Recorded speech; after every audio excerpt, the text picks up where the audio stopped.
When the stars whispered their secret, Adaku hid a truth darker than any secret could bear. A woman of beauty and charm, she wasn't just unfaithful to her husband, she crossed every boundary. She slept with her son's 19-year-old friend, manipulated every man she could find, and in the twisted depths of her desires, considering the kind of woman she was, trust me when I say, she wouldn't hesitate to seduce her own son, Ofor. If only I had known better. But there was something even worse hidden in her heart. A plan so wicked that the world never saw it coming. Is she not worse than the devil? Even the devil would not behave this way. As the lies stacked up and her family crumbled, one question lingered. How far could a mother go before the world she destroyed finally turned on her? Before we begin, make sure to like, subscribe, and turn on the notification bell so you never miss a moment of our gripping tales. And tell us where you are watching from. Now, let's begin. The sun had just begun to set, casting a warm, golden glow over the small house on the outskirts of town. The scent of dinner lingered in the air as Adaku set the table for her family. The rice was perfectly steamed, the stew simmering on the stove. It was a simple meal, yet it felt like a feast. She had always prided herself on being a good wife and mother, the one who held everything together, who made sure the house ran smoothly, and that everyone in her family was well taken care of. Her husband, Chima, walked through the door, his tired eyes lighting up when he saw the meal. His clothes were dusted with the dirt of the day's work, a day spent in the fields, toiling in the heat to provide for their family. His hands were rough, calloused from years of hard labor. But his smile was soft, always warm when he looked at Adaku. The smell of your cooking never fails to greet me after a hard day's work, Adaku, he said, his voice deep but gentle. Adaku smiled back, her eyes briefly flicking to their son, Ofor, who was sitting at the table, fiddling with his phone. Ofor was 1-8 now, no longer the boy she had once rocked to sleep in her arms. He was becoming a man, and the shift in their relationship had begun to unsettle her. He no longer looked at her with the same innocent admiration he had in his childhood. His gaze was becoming more distant, more questioning. "How was your day, Ofor?" she asked, trying to draw him into the moment, but he barely looked up. "Fine," he muttered, his attention fixed on the screen of his phone. The response was typical these days. No longer the eager, energetic child who would ask her 100 questions about the world. Ofor had become a teenager struggling with his own identity, his own confusion. The tension between mother and son had been building for months now, but Adaku couldn't quite pinpoint what had changed. "You should spend less time with that phone, Ofor," Chima said, his voice laced with gentle reproach. "Dinner is ready, and your mother worked hard to make it." Ofor gave a half-hearted nod, but didn't put the phone down. Chima sighed, clearly frustrated, but said nothing more. The silence between them hung thick. Adaku, always the glue that held the family together, tried to ignore the growing sense of discomfort she felt around her son. She had always been close to him, always made sure he knew how much she loved him. But lately, the distance between them had widened, and she couldn't help but feel a pang of loss. What was happening? "Chima," Adaku said, her voice softer. "How was the harvest today?" "Same as always," he replied, sitting down at the table. "The rains have been unpredictable, but we're managing. I'll be able to fix up the roof next week too." Chima was a good man. He was loyal, dependable, and kind. He worked hard for his family, never asked for anything in return. Adaku had married him when she was young, full of dreams of a perfect life, and for a long time, their life had been exactly that, perfect. Chima had been her rock, her constant. He loved her deeply, trusted her completely, and in return, she had given him the kind of love that was unwavering. But now, as she looked at him, her thoughts began to drift. Adaku had never wanted a life of simplicity. She didn't want to be just a wife and mother. She longed for something more. She had always been admired in their town, known for her beauty and grace. People often spoke of her charm, her ability to captivate everyone in the room.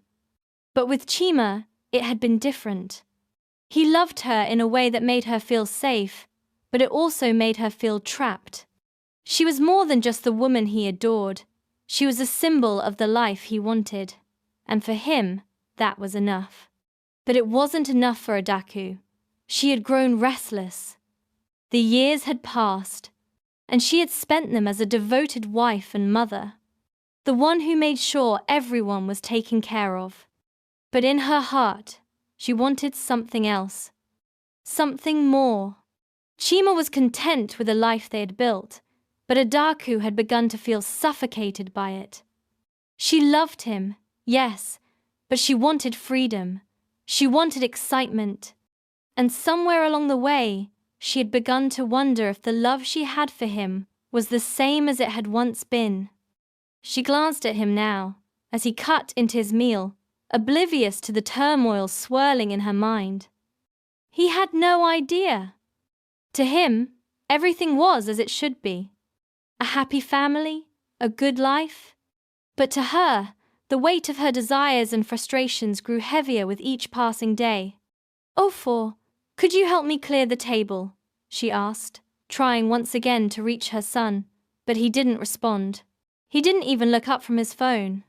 A pang of frustration coursed through her. She had always been there for Ofor, had always tried to make him feel loved, important. But now, it seemed he was slipping away. As she stood to clear the dishes, her mind wandered. She had met Nnamdi, the local shoemaker, just a few weeks earlier. He was handsome, confident, and filled with a kind of energy that had drawn her in. He had flirted with her the first time they spoke, and at first she had dismissed it. But then, over time, their interactions had become more frequent. He would smile at her in the market, compliment her on her beauty, and slowly his attention began to feel like a lifeline.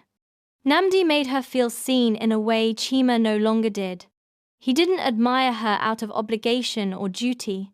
He admired her because she was a woman, a beautiful woman, full of life and desire.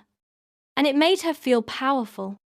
That power, that rush of excitement, had started to consume her. It was just a simple flirtation at first, a harmless exchange of compliments. But now, Adaku found herself drawn to him in a way she hadn't been in years. She began to crave his attention, and the more she craved it, the more she found herself pulled away from her family, from the life she had built with Chima. She couldn't stop herself. It started innocently enough, a few glances, some kind words exchanged in the market. But soon, their meetings became more than just passing encounters. Adaku found herself going out of her way to see Nnamdi. She would walk to the market just to cross paths with him. Their conversations grew longer, more intimate. He was charming, with a devil-may-care attitude that both excited and unsettled her. One evening, as she walked home from the market, she saw Nnamdi standing outside his stall, waiting for her. His smile was as irresistible as ever, and this time, he took her hand in his, gently, like a lover. The touch sent a jolt of electricity through her, and for a moment, Adaku forgot everything. Chima, Ofor, her life as it was. All she could think about was Nnamdi and how he made her feel. "Adaku," he said softly, his voice low and inviting. "You're more beautiful than the day before." She couldn't resist. They kissed, briefly, at first. But the kiss deepened, and for the first time in years, Adaku felt something she hadn't felt in a long time. Desired. Truly desired. It was a dangerous feeling, one that filled her with both fear and excitement. As the days passed, their secret affair blossomed. They would meet in hidden corners of the town, in quiet places where no one could see them. Every stolen moment became more intoxicating. She knew it was wrong, knew that she was betraying her family, but she couldn't stop. Nnamdi made her feel alive again. He made her feel like she was more than just a wife and mother. He made her feel like she was herself, something she hadn't felt in years. However, Adaku found herself drifting farther from the life she had previously loved, with every kiss and secret encounter. And soon, there was no going back. Adaku felt a strange thrill every time she passed Nnamdi's stall in the market. She had seen him many times before, of course, but never like this. His warm, appreciative gaze seemed to burn into her, igniting something she hadn't felt in years. Desire. Not the kind of desire she had for Chima, which was steady, rooted in years of love and familiarity. This was something different. It was thrilling, wild, and reckless. Something that spoke to a side of her she had kept hidden for far too long. Over the past week, their brief interactions had turned into something more. At first, Nnamdi had approached her casually. A compliment here, a comment on her dress there. But as the days passed, the compliments grew more intimate, and the stolen glances turned into meaningful stares. Adaku couldn't deny it. She was drawn to him. Every part of her was screaming at her to stop, to resist. But a voice inside her whispered, "You deserve this, Adaku. You deserve to feel wanted again." One afternoon, as the sun began to set, painting the sky with rich hues of pink and orange, Adaku found herself walking past Nnamdi's stall once more. She hadn't planned to stop, but something in his gaze stopped her in her tracks. He was standing just outside his shop, wiping his hands on a rag, a glimmer of mischief in his eyes as he spotted her. "Adaku," he said, his voice low but filled with purpose. "I was hoping you'd stop by today." She had tried to avoid him, told herself it was just a passing flirtation, nothing to worry about. But now, standing before him, those thoughts seemed distant. She was already too far gone. "I wasn't planning on it, Nnamdi," she replied, the words coming out more defensively than she had intended. She tried to keep her tone neutral, but the tension in her chest betrayed her. She knew she shouldn't be here, but she couldn't stop herself. There was something magnetic about him. "But you did, didn't you?" Nnamdi said, taking a step closer, his gaze never leaving hers. "You're drawn to me, Adaku. I can see it in your eyes." The words cut through her, sharper than she expected. Adaku felt her pulse quicken, her breath catching in her throat. She had been trying so hard to keep things under control, to keep her emotions in check, but standing here, in front of this man who saw through her facade, she felt vulnerable in a way she never had before. For a moment, there was silence between them. The air around them thickened, the bustling market now a distant hum. The world seemed to fall away, and all that mattered was the heat rising between them, the magnetic pull that seemed to draw her in. "You're right," Adaku admitted, her voice barely a whisper. "I'm drawn to you." Nnamdi smiled, a smile full of promise, and took a step closer. "Then why fight it, Adaku? Why fight what's been waiting here for so long?" Before she could protest, he reached out and took her hand, gently pulling her towards him. Adaku didn't resist. Her body responded to him before her mind could catch up. She let him guide her, out of the bustling market and down a quiet alleyway, hidden from the eyes of the world.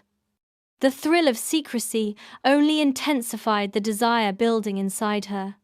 They reached a secluded spot behind a small shop, where the shadows seemed to swallow them whole. Nnamdi pressed her against the wall, his body close to hers, his hands moving to cup her face. Adaku's heart raced in her chest, and her breath quickened. She had never felt like this with Chima, not for years. She had never felt this alive. "You're beautiful, Adaku," Nnamdi whispered, his lips brushing against her ear. "I've wanted you since the moment I saw you." And just like that, all her resistance crumbled. She kissed him, a kiss that was hungry and full of desperation. It was a kiss that spoke of everything Adaku had been denying herself for so long. It was a kiss that tasted like freedom. Her hands roamed to his chest, feeling the steady beat of his heart under her fingers. She had never felt so desired, so wanted. For once, she wasn't just a wife, a mother, a caretaker. She was her own woman, and this man wanted her. The realization filled her with an intoxicating rush. For a moment, Adaku didn't think about Chima. She didn't think about Ofor, who would be waiting for her at home, or Nkiru, who needed her. All she could think about was the feeling of being touched, being wanted in a way she had never been before. Nnamdi's hands moved lower, and Adaku allowed it. Every part of her screamed to stop, but she couldn't. This was her escape, her chance to reclaim something she thought she had lost. She pressed herself against him, her body betraying her mind. She was lost in the moment, in the pleasure, in the heat of the desire that had been building for so long. But just as quickly as it had begun, the moment ended. They broke apart, breathless, both of them trying to catch their breath. Adaku's heart was pounding in her chest, and she felt a sense of shame creeping in, but it was quickly drowned by the overwhelming rush of emotion she had just experienced. "I can't do this, Nnamdi," she said, her voice trembling with uncertainty. "I'm married. I have a family." But Nnamdi only smiled, his fingers lightly grazing her cheek. "But you don't have to be just a wife, Adaku. You're more than that. You deserve to be free." She knew he was right, and the thought lingered in her mind long after she walked away from him that evening. It gnawed at her as she returned home, the weight of her betrayal hanging heavy in the air. As she opened the door to their house, she was greeted by the soft sounds of Nkiru's laughter and the faint rustle of Chima's voice as he hummed a tune while preparing for bed. The smell of the stew still lingered in the air, a reminder of the simple life they shared. But to Adaku, it felt like a distant memory, something she could never go back to. She had tasted something new, something dangerous, and now nothing could be the same. In the following days, Adaku found herself slipping deeper into her affair with Nnamdi. They met in secret, and each time, she felt the same intoxicating rush of desire. She felt alive again, but the cost was becoming clearer with each passing day. Her distance from Chima grew, her lies became more intricate, and her guilt began to consume her. Ofor, ever perceptive, began to notice the changes. He couldn't quite put his finger on it, but he saw the late nights, the strange glances, the way his mother seemed more distracted, more distant. He had no proof, but something inside him whispered that his family was unraveling. Adaku had tried to keep it hidden, from Chima, from Ofor, from herself. But the truth was coming to light, and Adaku knew that the deeper she went into this affair, the harder it would be to stop.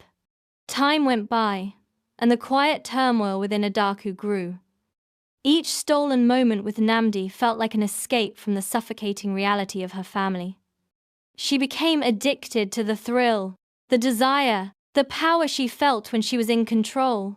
But even as she embraced this new, forbidden side of herself, she couldn't deny the sense of guilt that gnawed at her. Chima, unaware of her infidelity, continued to love her unconditionally. He never questioned her, never suspected that the woman he had pledged his life to was slowly slipping through his fingers. But Adaku's conscience wasn't so easily ignored. The guilt began to weigh heavier with each passing day, and the need for more attention, more excitement, more validation continued to grow. The first signs of trouble came when the lights in the house flickered one evening. Chima, exhausted from a long day in the fields, barely noticed. But Adaku, ever the perfectionist, couldn't ignore the thought that the electrical wiring had become faulty. She immediately called Emeka, the local electrician who had fixed a minor issue in the past. Emeka was a man of few words, quiet and strong, his presence commanding respect. He worked swiftly, and Adaku couldn't help but notice the way his broad shoulders and muscular build contrasted sharply with her husband's more humble frame. He was unlike anyone she had ever been around. Emeka arrived the next day to fix the issue. Adaku offered him a glass of water, the quietness between them hanging heavy in the air. She had no idea that this was the beginning of yet another dangerous path.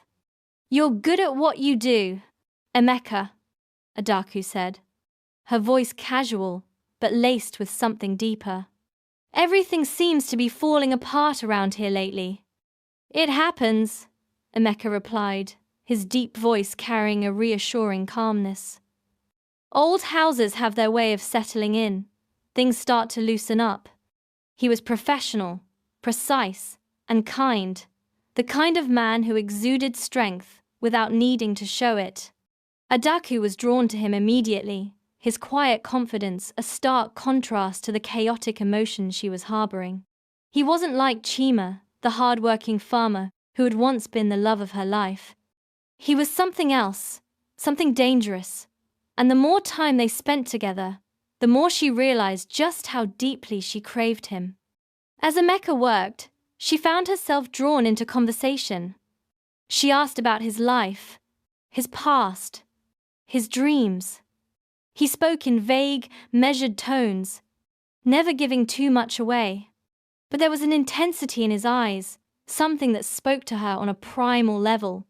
She could sense the tension between them growing, a connection, unspoken but undeniable. It happened one afternoon, a few days after Emeka had come to fix the electrical wiring. Chima was away on business, and the house was quiet. Adaku was alone, cleaning up in the kitchen, when she heard the sound of Emeka's truck pull into the driveway. He had returned to finish a job he had started earlier. When she opened the door, Emeka was standing on the porch, looking up at her with a subtle smile on his lips. There was something different in his gaze this time, something charged, something she had never noticed before. "I'm sorry to bother you again," Emeka said, his deep voice vibrating through her chest. "There's one more thing I need to fix. It won't take long." Adaku nodded, stepping aside to let him in.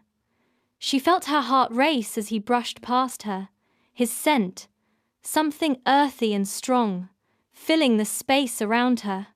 As Emeka worked, Adaku watched him from the kitchen, trying to focus on the task at hand. But her thoughts kept drifting to him, to the way his muscles rippled beneath his shirt, to the low hum of his voice as he spoke. She wasn't sure how long it had been, but it felt like the minutes stretched on, thick with tension. It wasn't until he finished that things took an unexpected turn. "It's done, Adaku." Emeka's voice was low, almost hesitant. He was standing just a few feet away, his eyes never leaving hers. Adaku didn't know what made her take that first step toward him, but before she could stop herself, she was there, standing in front of him.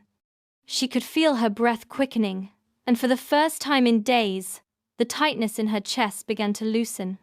"Thank you, Emeka," she said softly, her voice shaking ever so slightly. Before she knew it, Emeka's hand was on her arm, pulling her gently toward him. His touch was firm but tender, and she didn't resist. The moment seemed to freeze in time as Emeka's lips met hers. It was a kiss that spoke of everything Adaku had been longing for, something raw, something forbidden. There was no turning back now. She felt herself falling into him, into the heat of the kiss, into the pleasure that surged through her body. For that brief moment, Adaku forgot about Chima, forgot about Ofor. She was consumed by the power she had over this man, by the way he made her feel like she was more than just a wife, more than just a mother. She was herself, a woman who had desires, who needed to feel wanted. But as quickly as it had begun, the kiss ended. Adaku pulled away, breathless, her mind racing. She stared at Emeka, who seemed just as lost in the moment as she was. The room felt heavy, the air thick with the weight of what had just transpired. "I can't do this," Adaku whispered, her voice shaky. "I'm married. I have a family." Emeka didn't say anything at first, his eyes searching hers. Then, he stepped back, his expression unreadable. "I understand, Adaku," he said quietly, his voice almost a whisper. "But you're not just a wife. You're a woman. And that woman deserves to feel everything she's been missing." Adaku's heart pounded in her chest. She had heard the words before, but this time they felt different. He wasn't just talking about her desires. He was talking about her, the woman behind the role, the person she had buried beneath the weight of responsibilities. In the days that followed, Adaku couldn't stop thinking about Emeka. He had left her with nothing but questions and a deep sense of guilt. Every time she looked at Chima, every time she saw Ofor, the weight of what she had done pressed down on her. But even as the guilt gnawed at her, she couldn't bring herself to stop. The affair with Nnamdi had given her a taste of something she hadn't felt in years. But it was Emeka who had awakened something darker within her, a need for power and control. She was no longer the woman who had been content with a quiet, simple life. She was becoming someone else.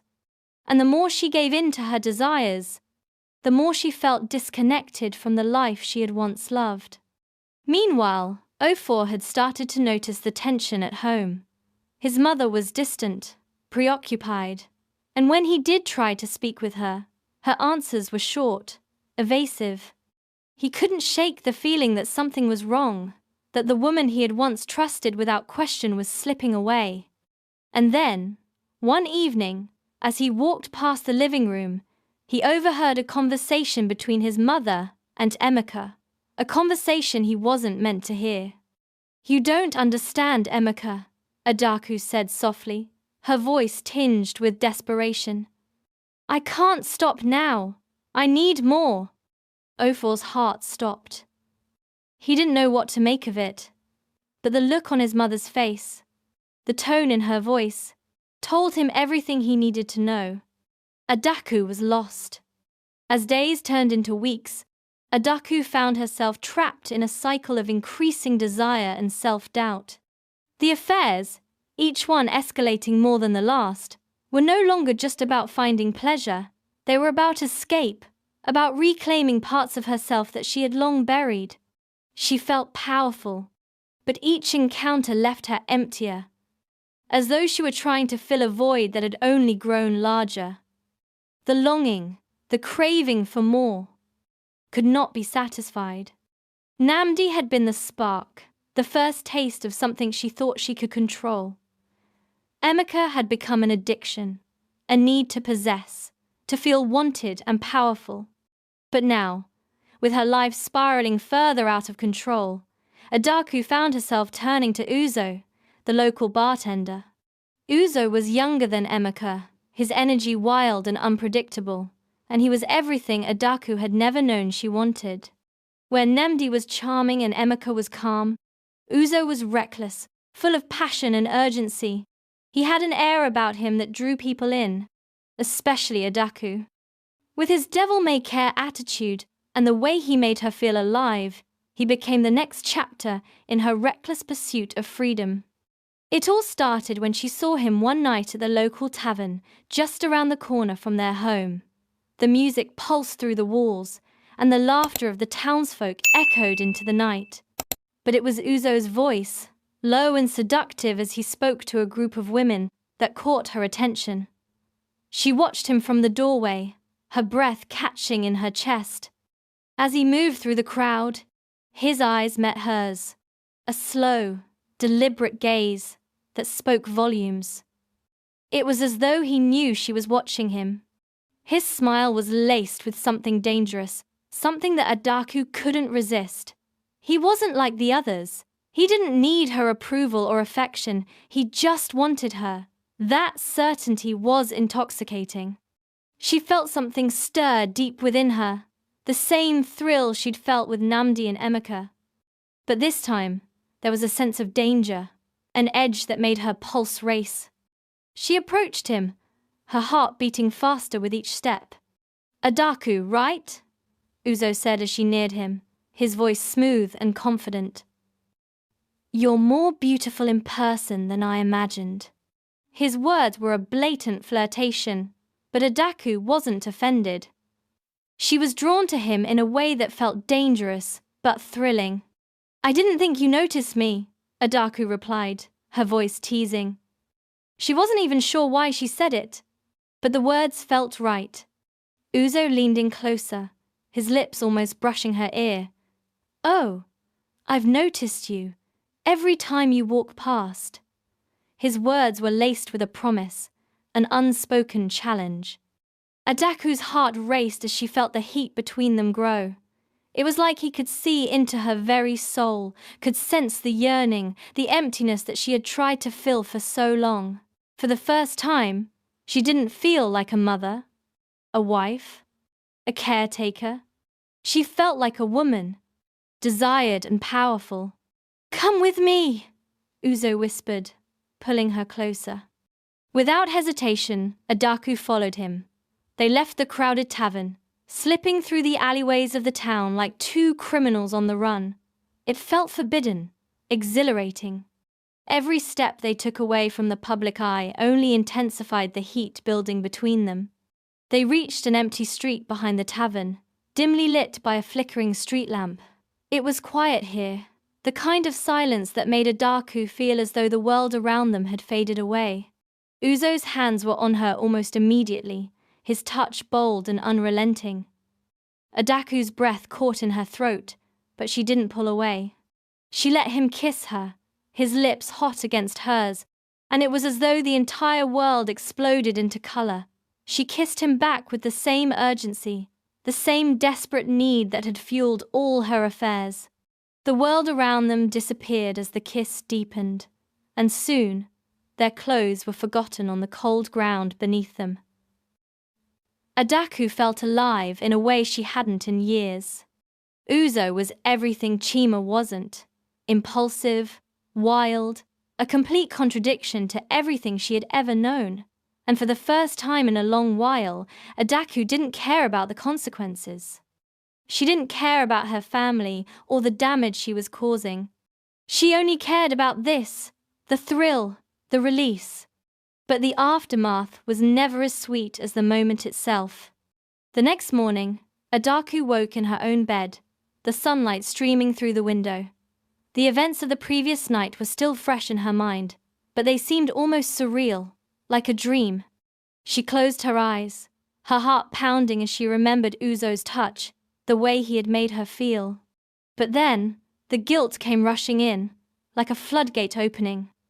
She felt sick, as though she had done something unforgivable. She had betrayed Chima again, but this time, it was different. She wasn't just betraying him, she was betraying herself. She could feel the weight of the lies and deceit pressing down on her. And yet, a small part of her, the part that had long been silent, felt alive again. She had done it. She had escaped. She had taken back what had been taken from her for so long. The guilt began to eat at Adaku as the days passed, but with it came the familiar pull of desire. She could no longer stop herself. Uzo continued to show up at the house, bringing excitement and chaos into her life. Every interaction left her wanting more, filled with the exhilarating rush of being wanted. But the cracks in her family were deepening. Chima grew quieter with each passing day. He no longer smiled as much, no longer spoke with the same warmth.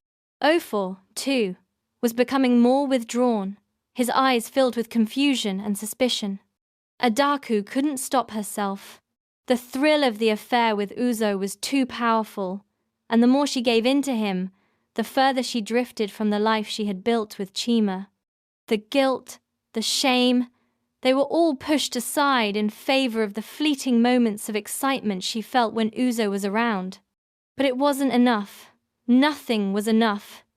No matter how much she sought out the attention, the validation, the power, the emptiness within her remained. And now, more than ever, Adaku was beginning to realize that there was no way back. The web of lies she had woven was too tangled, too tight, and the consequences would come. Of that, she was sure. But for now, she chose to keep running. It was a hot afternoon when Obiora entered Adaku's life, but she didn't know it at first. He was Ofor's best friend, a young man who had spent years at their house, laughing, joking, and growing up alongside her son. He was charming, carefree, and full of youthful energy. Adaku had always admired his confidence, though she had never seen him in the way she would soon come to see him. At 19, Obiora was at the threshold of manhood, not yet fully mature, but undeniably magnetic. There was an innocence to him, yet a quiet, almost seductive intensity that Adaku couldn't ignore. He was familiar, yet there was something about him now that seemed to stir something in her, something that had been buried for years. It started one evening when Ofor brought Obiora over for dinner. Chima was in his usual good spirits, telling stories of his day, while Nkiru sat at the table, silently studying her mother. Adaku noticed, though, that her mind wasn't focused on the meal before her, but on Obiora, sitting across the table from her. His eyes occasionally met hers, but it wasn't the innocent, friendly gaze she remembered. There was something deeper there now. Something dangerous. They had spoken only briefly that evening, but the tension between them was unmistakable. When dinner was over, and Ofor had gone to help his father with something outside, Adaku found herself alone in the kitchen with Obiora, his presence suddenly making her heart race. "You're looking beautiful as always, Adaku," he said, leaning against the kitchen doorway, his tone playful but with an edge of something more serious. She laughed nervously, though there was a flicker of something in her chest at the compliment. "Thank you, Obiora. How's school going?" "It's good," he replied. "But I've been thinking. You've been looking kind of stressed lately." Adaku froze for a second. Did he know? Had he noticed the cracks in her life that were beginning to show? She tried to keep her voice steady as she turned around to face him. "I'm fine," she said, though the words felt hollow even to her own ears. Obiora stepped closer, his smile widening. "You're always fine, Adaku. But there's more to you than that. I can see it." His words lingered in the air, charged with a kind of electricity that Adaku couldn't ignore. He wasn't just being flirtatious. There was something else. A deep recognition, like he understood more about her than anyone else ever had. The world around them seemed to blur, the sound of Chima and Ofor's voices outside fading away as if nothing existed outside of the two of them in that moment. "I know you're not happy, Adaku. I've seen it for a while now," Obiora continued, his voice soft and inviting. Her heart pounded in her chest as she looked at him. His eyes were dark, almost predatory, but they were filled with an understanding she didn't know she craved. "I don't know what you mean," she said, though the words came out weak, unsure. "Oh, I think you do." He stepped closer again, now standing right in front of her. "You deserve more than this. You deserve more than just being someone's wife and mother. You deserve someone who sees you for who you truly are." His words hit her like a slap, but they also ignited something inside of her, something raw, something buried. She felt herself leaning into him, even as a part of her screamed to stop. "I think I've been seeing you for who you are for a long time, Adaku." His hand grazed her arm, sending a shiver down her spine. Before she could stop herself, she was kissing him. A kiss that was all wrong, a kiss that should never have happened. But in that moment, Adaku couldn't control it. She had been living in a fog of desire for so long, had drowned out the consequences of her actions with each affair. This time, it was different. This time, she felt like she was losing herself entirely. The kiss between Adaku and Obiora, though brief, set something in motion that neither of them could have anticipated. In that moment, Adaku knew what she was doing. She was crossing a line that could never be uncrossed. She wasn't just betraying Chima, as she had with Nnamdi and Emeka. She was now betraying her own son's trust, the very foundation of her family. But the exhilaration she felt, the rush of power, of control, was impossible to resist. She saw the way Obiora looked at her, with hunger, with admiration. She knew he was falling into her trap, and that made her feel more alive than she had in years. Over the next few days, their encounters became more frequent. What had started as a brief kiss in the kitchen turned into stolen moments in the privacy of her home, in the shadows where no one could see. Adaku knew that this wasn't just an affair, this was a betrayal of the highest order. But she couldn't stop. Each meeting with Obiora made her feel alive in a way she hadn't felt in years, as though she were finally shedding the roles that had suffocated her for so long. Each time, it was more intense than the last. The guilt, the shame, faded in the heat of the passion they shared. She knew it was wrong. She knew it would destroy everything, but in that moment, nothing else mattered. Adaku, feeling the weight of her actions, sought out the one person who might understand the turmoil inside her, her old friend, Ngozi. It had been far too long since they'd spent time together, and Adaku knew that she needed to confess, to unload the emotional burden that threatened to consume her. She couldn't bear another moment of the lie that had become her life. But would Ngozi understand? Would she be the support Adaku so desperately needed, or would she be the one to hold her accountable for the destruction she'd caused? It was late in the evening when Adaku decided to visit her old friend, Ngozi. Their friendship went back years, before marriage, before children.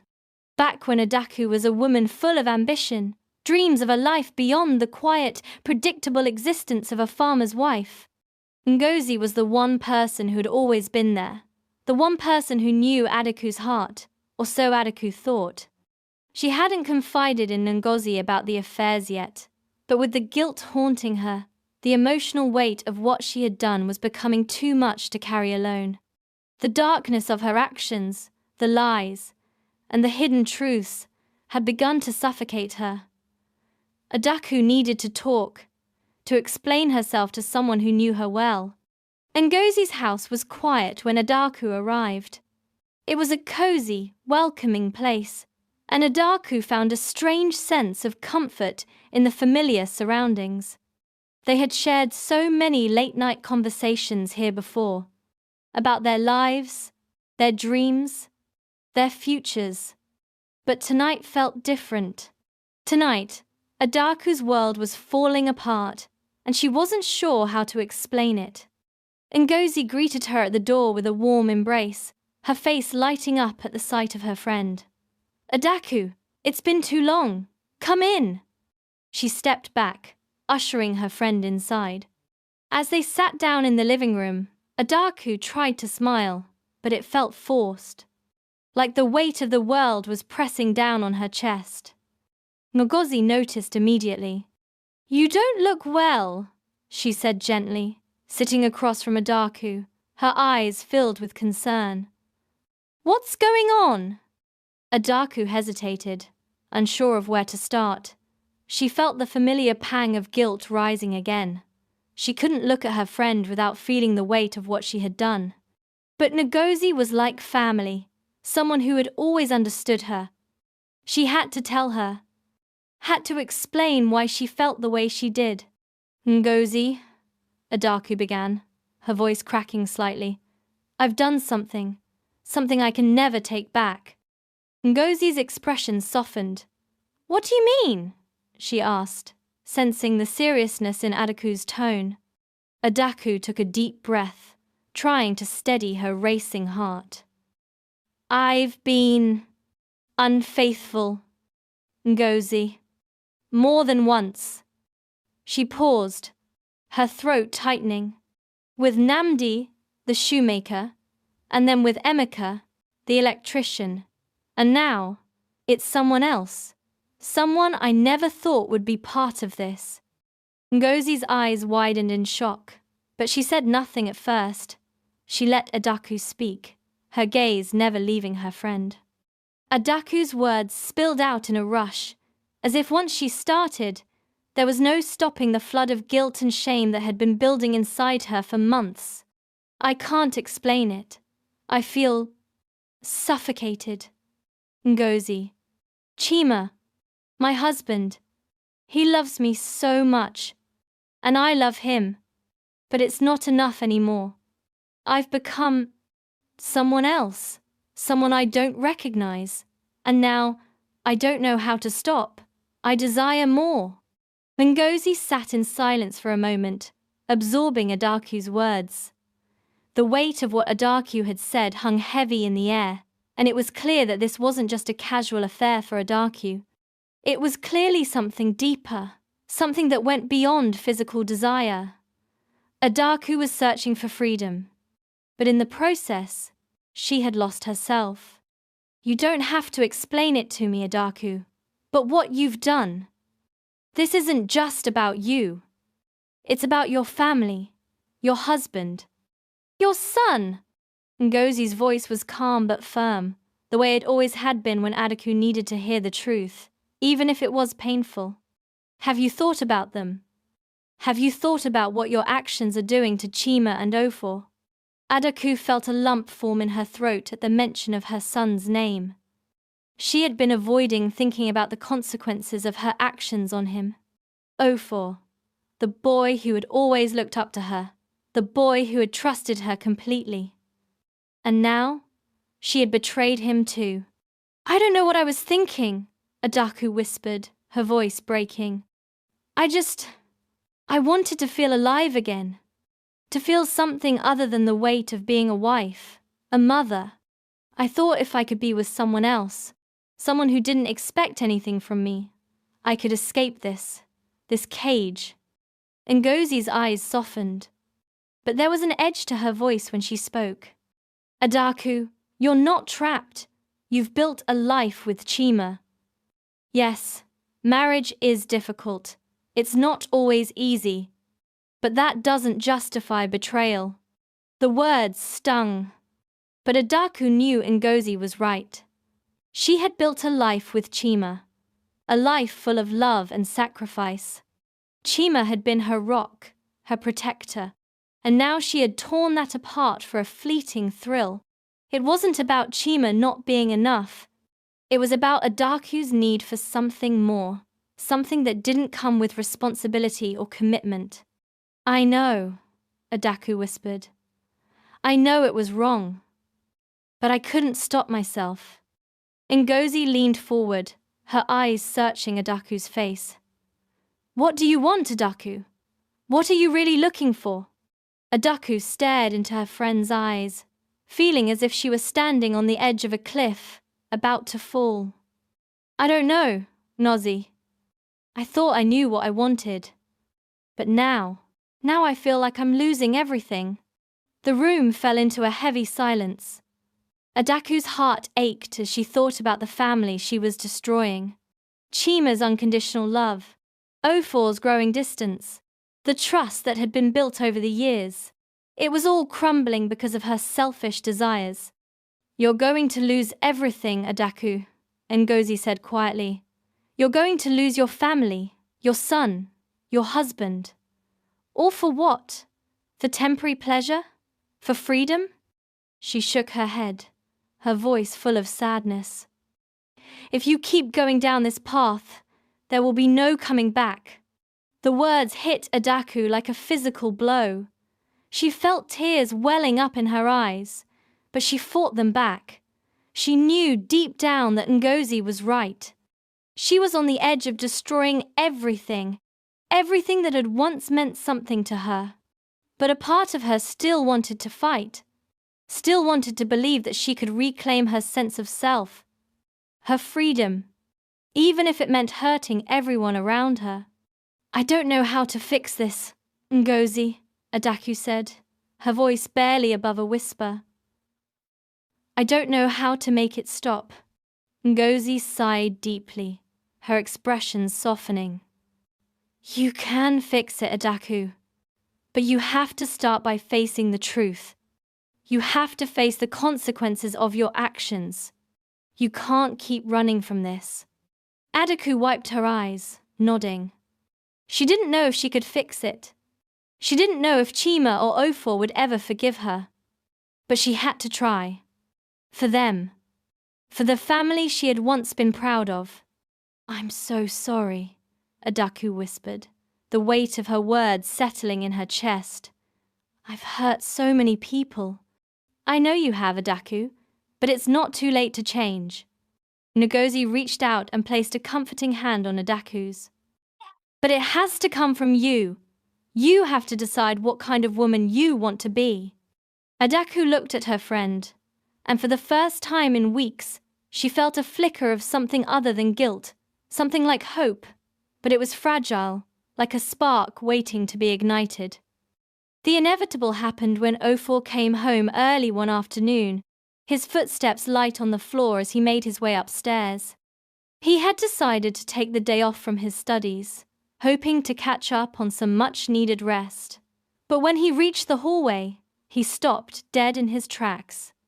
The door to his mother's room was slightly ajar, and through the crack, he saw the unmistakable figure of Obiora. But what froze Ofor's blood was not just the sight of his mother's lover in the house.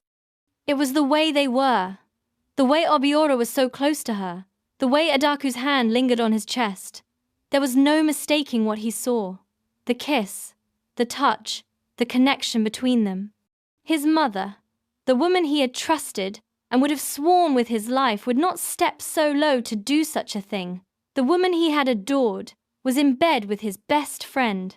Ofor's heart slammed against his ribs so hard as he backed away, blinking intentionally and repeatedly to make sure he was not in a dream, his mind spinning so fast. He couldn't move, couldn't breathe. The weight of the discovery crashed over him, suffocating him.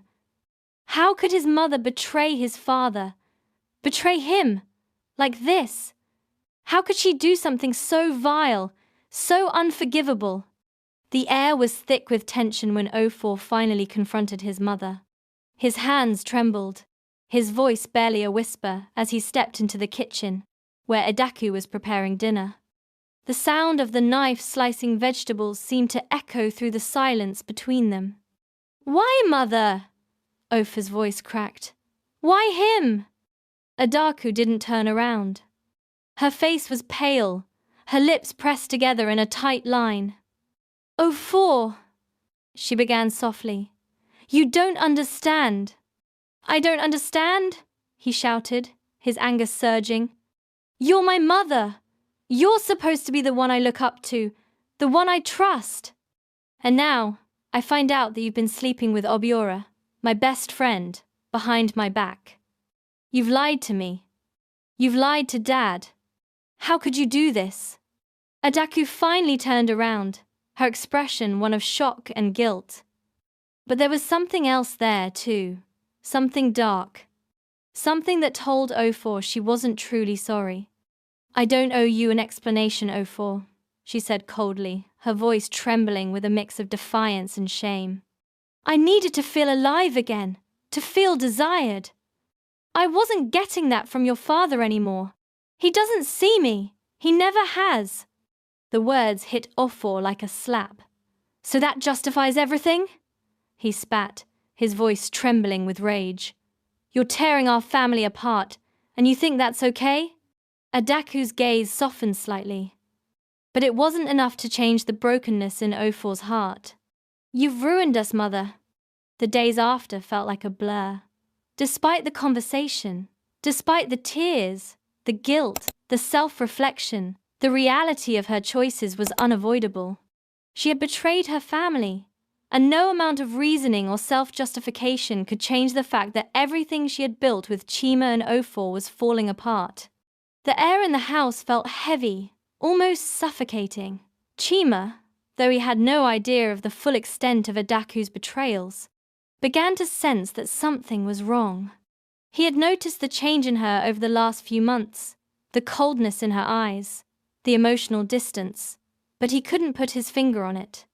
It was as though she had become a stranger, someone he didn't recognize. Every time he looked at her, it was like he was seeing a version of Adaku he had never known. And Ofor had become more distant by the day. He had always been a quiet, introspective boy, but now he seemed to carry a weight that was impossible to ignore. He barely spoke to her, and when he did, his words were short and filled with a sharpness Adaku had never heard before. She had thought that she could keep everything under control, that she could juggle her desires with her family life without consequences. But as she sat at the kitchen table, staring at the untouched meal before her, she knew she had reached a breaking point. The woman who had once been full of life, who had commanded attention with her beauty and charisma, was now a shell of the person she had been. Her thoughts were interrupted by the sound of the door opening. Chima stepped inside, wiping the sweat from his brow, his hands calloused from a long day's work. His tired smile faltered when he saw her sitting there, her face pale, eyes hollow. "Adaku?" he asked gently, stepping closer. "What's wrong?" She didn't know how to answer. She wanted to say so many things, to tell him everything, about Nnamdi, Emeka, and Obiora, about the pain she had been carrying for so long, about the emptiness she felt inside. But she couldn't bring herself to speak. The words felt like poison, ready to destroy everything. "Chima," she whispered, her voice barely audible. "I've made a terrible mistake." His expression softened, but there was an edge of confusion in his eyes. He sat down across from her, his face full of concern. "What do you mean?" he asked, his voice quiet, as if he was afraid of what she might say next. Adaku felt the tears welling up in her eyes. She couldn't hold them back anymore. Chima, the man who had loved her unconditionally, who had stood by her through everything, deserved to know the truth.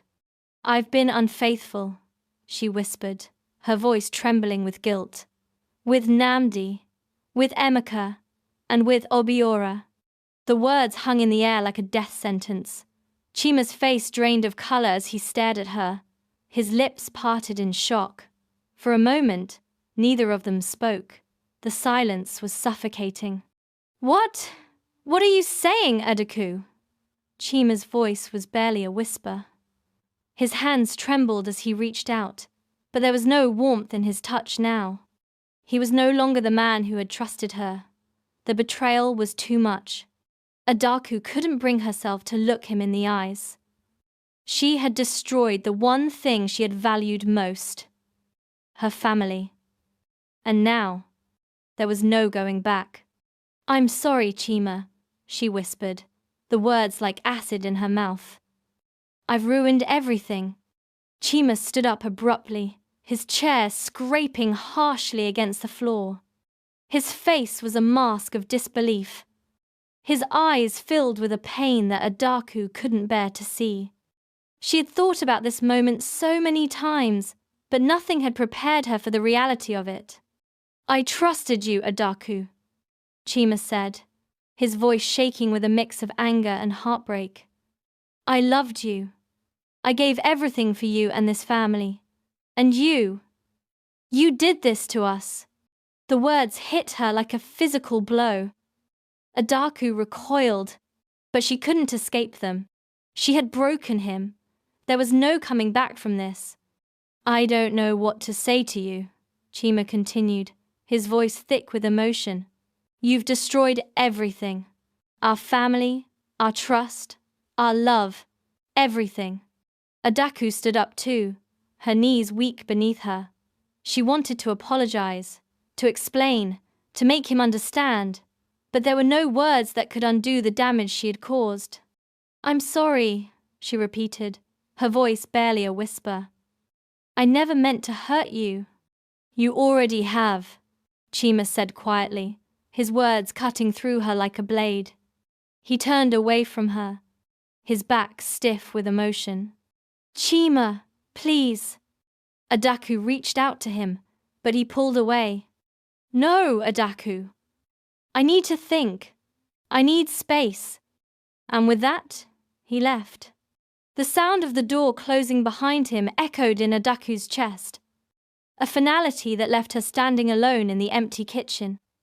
As the night wore on, Adaku sank back into the chair, her hands trembling in her lap. The house felt colder now. She had thought that if she kept her secrets hidden long enough, if she played the part of the loving wife and mother, everything would work itself out. But now she was alone. Her family was gone, and the person who had once loved her unconditionally had walked away. And as if to seal her fate, she heard footsteps behind her. Ofor had returned home. "Mum?" His voice was tentative, unsure.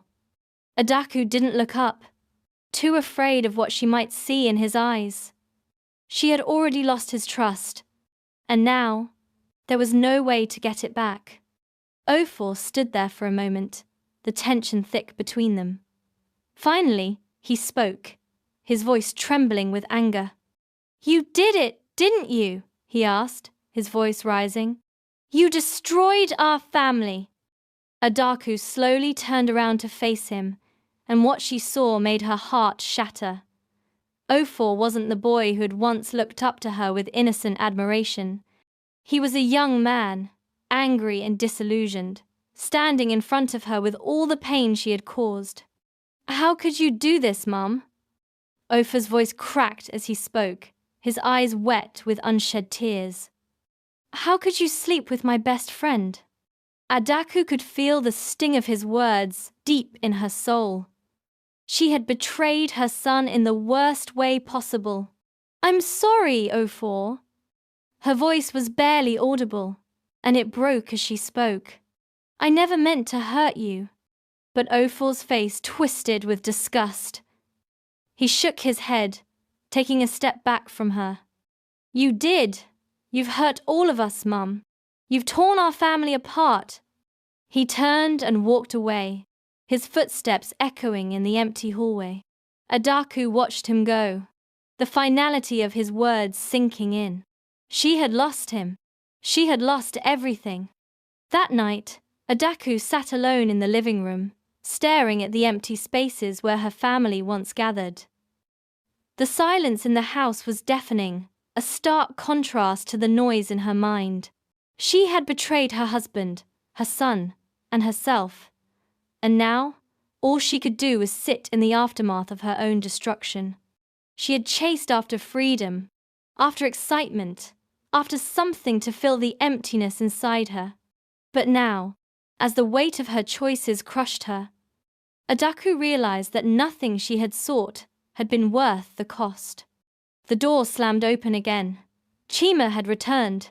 His face was still filled with anger and hurt, but now there was something else, disappointment. He had seen the truth, and there was no going back.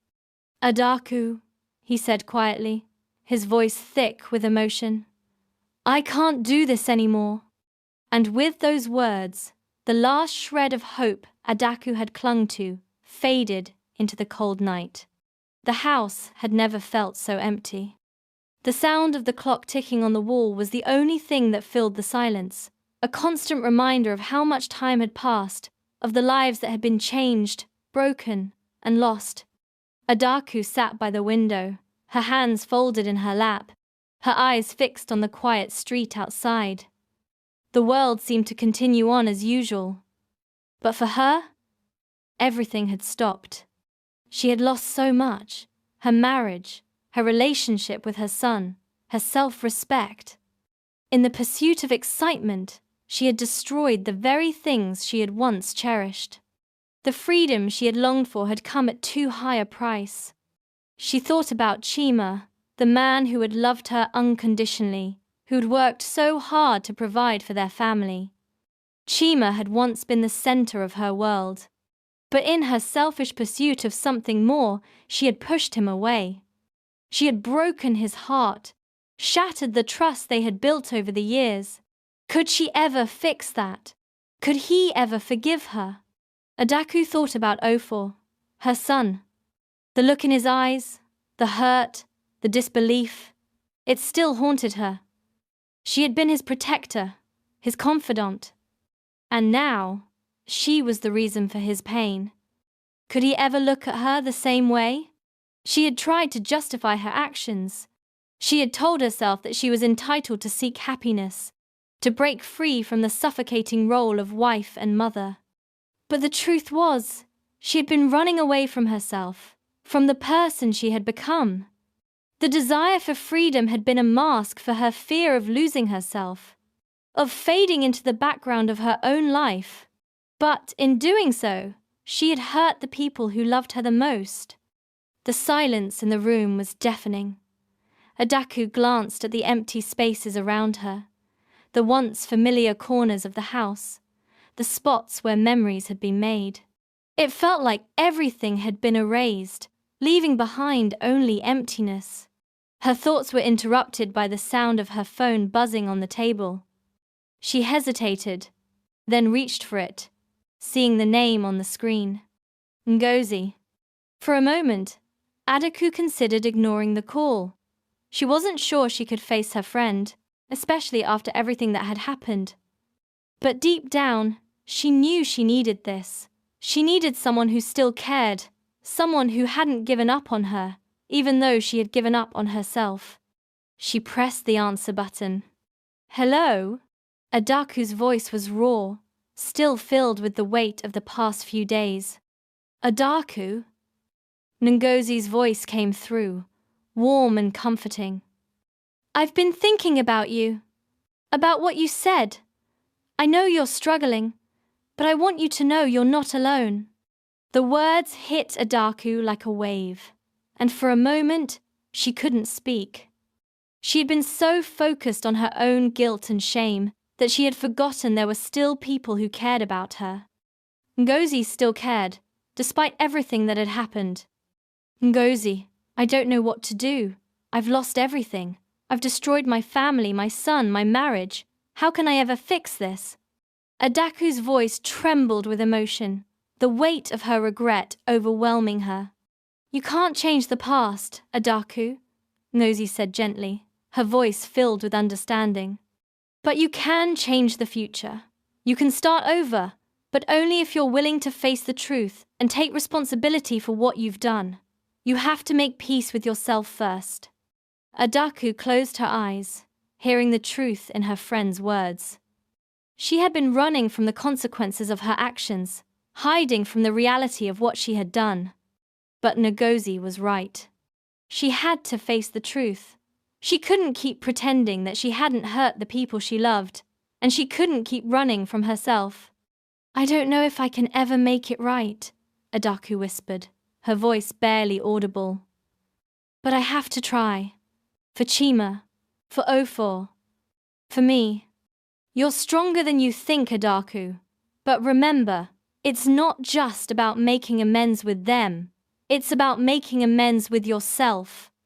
Adaku took a deep breath, letting the weight of her words sink in. It wasn't going to be easy, and she knew that. But for the first time in what felt like forever, she saw a glimmer of hope. Maybe she couldn't undo the damage she had caused, but she could start anew. She could work on rebuilding the trust she had broken, not just with Chima and Ofor, but with herself. Thank you, Ngozi, Adaku said softly, wiping away the tears that had begun to fall. I'll try. I'll try to make things right. The following weeks were filled with silence, but it was different. The silence was no longer suffocating. It was the kind of silence that came with acceptance, with the understanding that everything had changed and that healing was a long and difficult road. Adaku's first step toward redemption was facing Chima. They sat down together in the kitchen one evening, the same place where so many memories had been made. The meal before them was simple, but the conversation was the hardest Adaku had ever had to face. "Chima," she began, her voice trembling, "I know I've hurt you, and I don't expect you to forgive me, but I want you to know how deeply sorry I am. I've destroyed everything we had, and I can never take that back." Chima didn't say anything at first. He stared at her, his expression a mix of pain, confusion, and sorrow. Adaku could see that the love he once had for her was still there, but it had been shattered. "I don't know if I can forgive you, Adaku," Chima said quietly, his voice strained. "But I do know that I need to think about what comes next. For Ofor's sake, for Nkiru's sake, and for mine." Adaku nodded, knowing that forgiveness was not something that could happen overnight. But she also knew that this was the beginning of the healing process. It was painful, and it would take time, but it was a step toward rebuilding what had been broken.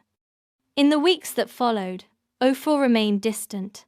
Adaku tried reaching out to him, but the distance between them was palpable. He couldn't look at her without feeling the sting of betrayal.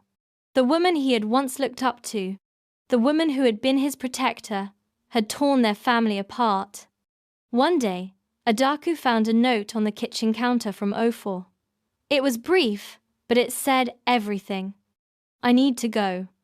I'm not ready to forgive you, but I need space. I need to figure things out for myself." Adaku's heart broke at the words, but she understood. Ofor had to find his own way, just as she had to find hers.